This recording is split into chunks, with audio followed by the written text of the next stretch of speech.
Over the holidays, we were fortunate enough to be able to go up to St. Augustine and visit with our kids and our grandkids. And again, every time I get together with young people, I have a revelation.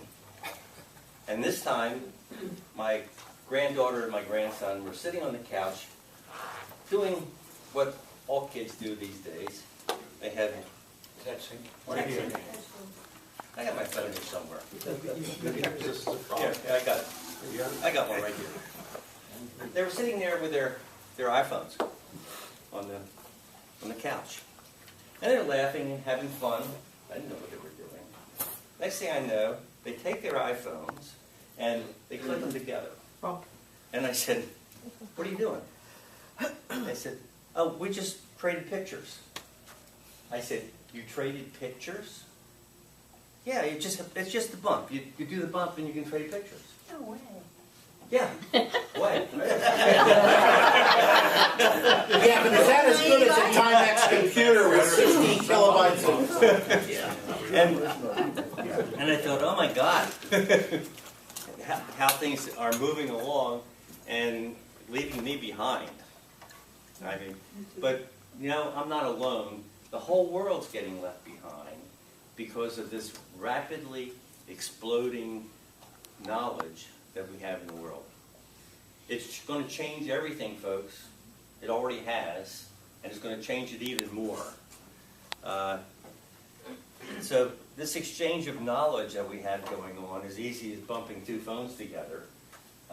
And you know, I don't know how many bytes of information that is in a picture anymore, but that's a bunch. And you know, no wires. Well, I accept wireless now. It works pretty good.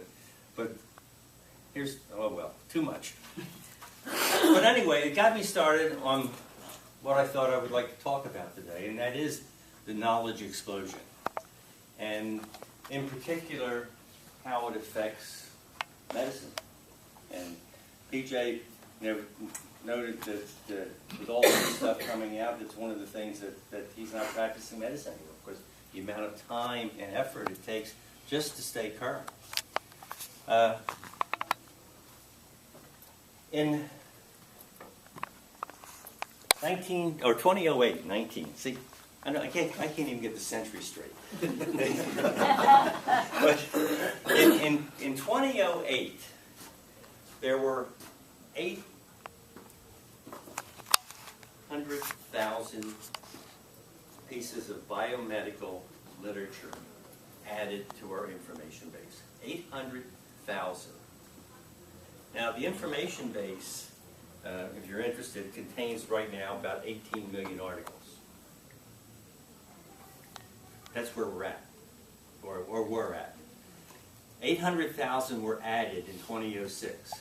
It's estimated that this year, 2012, that there will be added over 1 million articles, biomedical articles, to that database. 1 million. You know, for a doctor to stay current with everything in medicine, he would have to spend 21 hours a day learning, just to stay current. And, you know, that's just a physical impossibility. Sure, those of you that are in medicine here in the room can vouch for that with the changing knowledge and things that are happening, it's just going extremely fast. It's going to make a world of where even with specialization and subspecialization that people aren't going to be able to stay current. We have to look at the problem with continuing education. The state of Florida requires that a physician do 30 hours of continuing education every 2 years. Does that do anything to even dent this knowledge base? Nothing. So it's a different world, folks, and things are changing rapidly. Take you back in history. In 1499, who knows who Vasco da Gama was? There you go. Vasco was an explorer, and he set out in 1499 on his first ever cruise to India. When he went, he left with 160 crewmen aboard his ship. He came back with 60. 100 of them died. They died of scurvy. Now, that was in 1499. More than a century later, Captain James Lancaster sailed to India with 4 ships. He conducted an experiment. He had 3 ships on standard rations, and he had 1 ship where he put them on lemon juice every day, daily dose of lemon juice. At the end of that cruise, when he got back, they had, well actually within a month, they had lost 40% of the people on the 3 ships that weren't taking lemon juice, and everybody aboard the one with lemon juice was alive. All right? Now, we would say that's pretty definitive proof that maybe lemon juice is doing a pretty good job. The British Navy responded to this information by repeating the experiment 146 years later. 146 years later. In 1747, they demonstrated that you could practically eliminate scurvy with lemon juice. The British Navy then responded 48 years later by enacting dietary guidelines. 48 years later after that. And it took another 75 years before the Board of Trade applied the same rules to merchant shipping. So, from time of discovery to the time of enactment was 264 years. Today, we can get information instantly. But you know what? From time of discovery in medicine to enactment today in this country is still 17 years. From discovery to implementation. It's only going to get worse as time goes on with what we have to do. Let me give you some of the information about what's happening with too much information. To me, it's not too much information to the world. How many people do you think are using Facebook? Give me that estimate, folks. Over 1 billion? No, that's a little too high. 6 million. 600 million. 600 million. 600 million. What's the population of the United States? 300 million. So, twice the population of the United States is using Facebook.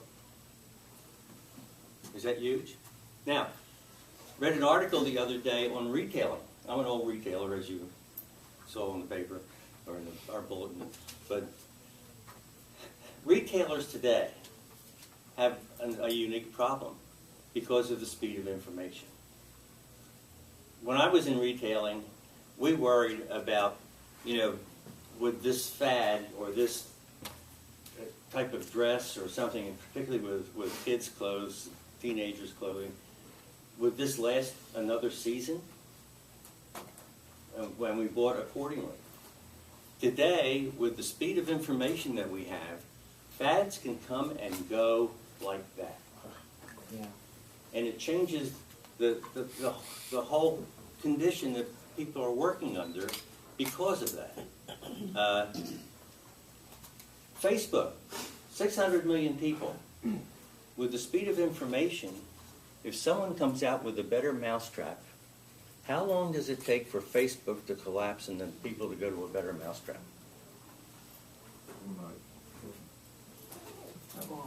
Not long. So what we're doing with the speed of information, it's making a lot of the things that we thought were pretty stable rather fragile. And we're going to be facing this as we go along because information gets out very quickly. Example, bad information gets out on a presidential candidate. What happens? Like that. Down the tube. It's going to happen more and more because of things like this.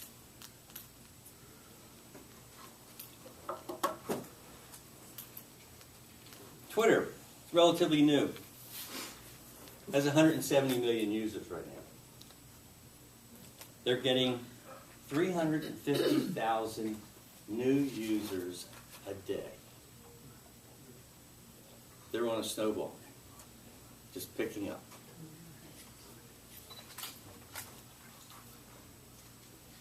LinkedIn.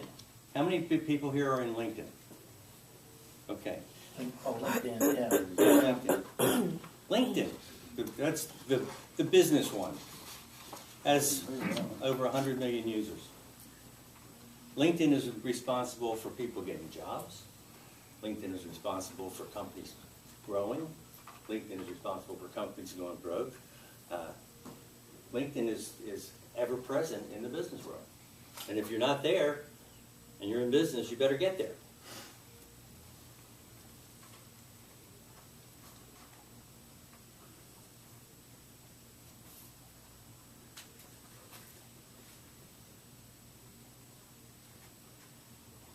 With YouTube, Facebook, Twitter, LinkedIn, all of them, what do they have in common? The internet. Oh, the internet, yeah. But what they all have in common is that they weren't here 10 years ago. None of them you ever even heard about 10 years ago. That's a blink of an eye. And all of a sudden the world has changed. The world's going to continue to change with this explosion of knowledge that's coming on board. Not this year. It's going to end the world. December 21st. Parties at my house, 21st. You know, there are so many things out there to consider. Computers, in another 13 years, as they estimate, will become rational. They'll be able to learn. Okay? Just 13 years. Computers will be able to learn. When computers are able to learn, what happens? It's not only a short jump to where they teach themselves enough that they're going to, and they estimate by the year 2050 that the computers will have all the capacity of what we have right here. A computer will be equal to the human brain. Yeah. You start thinking about problem solving and the way things are done. How many of you remember Watson now from Jeopardy? Okay, a few of you. Yeah. Well, Watson defeated their best Jeopardy champions because Watson could recall information a lot quicker. IBM is helping medicine out by adapting Watson. By the way, Watson is about the size of a refrigerator. So it's not very big for what Watson does. But IBM is adopting Watson, or adapting Watson to medicine. And where doctors will be able to go into the database and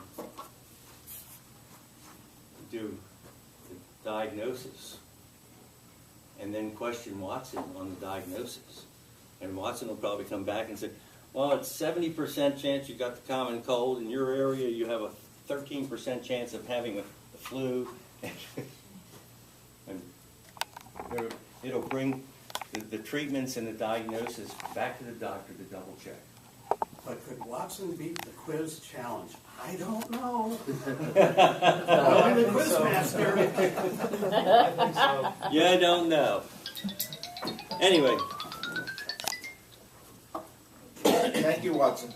Yeah. That was 3-minute warning. 3-minute warning. Any questions?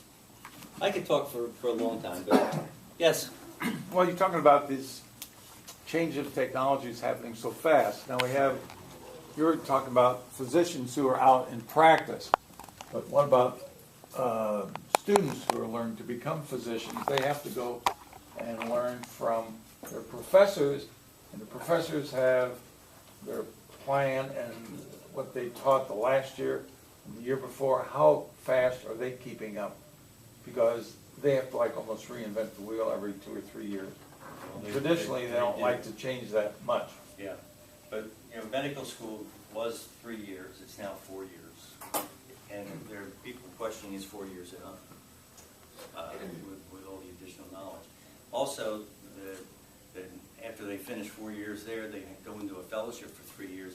So they're studying medicine for about 7 years before they can even get into practice. Staying on that same line of thinking, is the United States still leading the world in medical education and knowledge, or is there a country that surpassed us? That's the other thing that's happening with this explosion of knowledge. There are no boundaries. It's across the world. Email, which is getting old. I mean, people don't use email anymore, do they? Yeah, oh, yeah. But I like that. 60% of the email users are in Asia. I mean, it's worldwide. The information is out there, and the nations 90% of the people are in Asia. but what's happening is that, you know, we see it every day with nations that the people are getting too smart for their leaders, and we see them toppling. The world's going to change. We don't know where it's going, but it's going to change. I can assure you that. And one of the things is that this is creating a tremendous economy. The knowledge business is a tremendous thing. And if it doubles, triples, quadruples in the next 10 years, what's that do to the information industry? It creates jobs. We could have a boom just because of the information. Okay, other questions? I just want to let you know how much advanced I am in comparison to what I was before I went back to Cleveland. My son taught me how to text.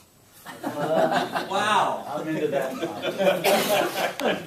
I still don't do email. My wife takes care of that. David?